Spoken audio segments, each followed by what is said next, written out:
அஸ்ஸலாமு அலைக்கும் வரஹ்மத்துல்லாஹி வபரகாத்துஹு.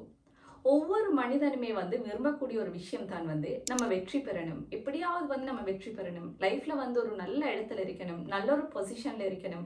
லைஃப்ல ஏதோ ஒரு உயர்வை நம்ம அடையணும் அப்படின்னு சொல்லி ஒவ்வொரு வகையில வெற்றியை தேடக்கூடியவர்கள் இருப்பாங்க இல்லையா?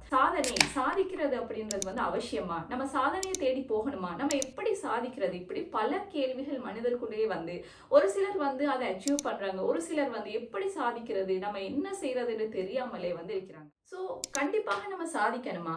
சாதிச்சுதான் ஆகணுமா? எப்படி சாதிக்கிறது அப்படின்னு சொல்லி பார்த்தால், உலகம் முழுக்க உள்ள மக்களுக்கு 5 நேரமும் சாதனைக்கான அழைப்பு ஒவ்வொரு நாளும் வந்து கொண்டே இருக்குது அப்படின்னு சொன்னால் நீங்க நம்புவீங்களா?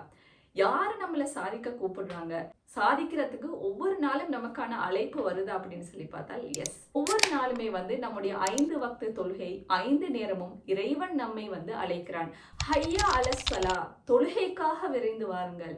ஹையா அலல் ஃபலா, வெற்றிக்காக விரைந்து வாருங்கள் அப்படின்ற அழைப்பு நமக்கு ஒவ்வொரு நாளும் வந்து கொண்டே தான் இருக்குது. முதலாவது நம்ம தொழுகைக்கு விரைந்து வரணும். இறைவனுக்கான கடமை நிறைவேற்றணும். ஹையா அலல் ஃபலா, அதுக்கு பிறகு தான் வெற்றி. வெற்றிக்காக விரைந்து வாங்க. இறைவனிடம் வந்தால், இறைவனை சார்ந்திருந்தால் வெற்றி நிச்சயமாக கிடைக்கும் அப்படிங்கிறது இறைவனுடைய அழைப்பு நமக்கு உறுதி அளிக்குது. இறைவனை சார்ந்திருந்தால் நமக்கு வெற்றி நிச்சயம் அப்படிங்கிறது இந்த தொழுகைக்கான அழைப்பு நமக்கு சொல்லி தருது. எனவே இறைவனை சார்ந்திருப்போம். இறைவனை மட்டுமே சார்ந்திருப்போம். வெற்றி நிச்சயமாக கிடைக்கும்.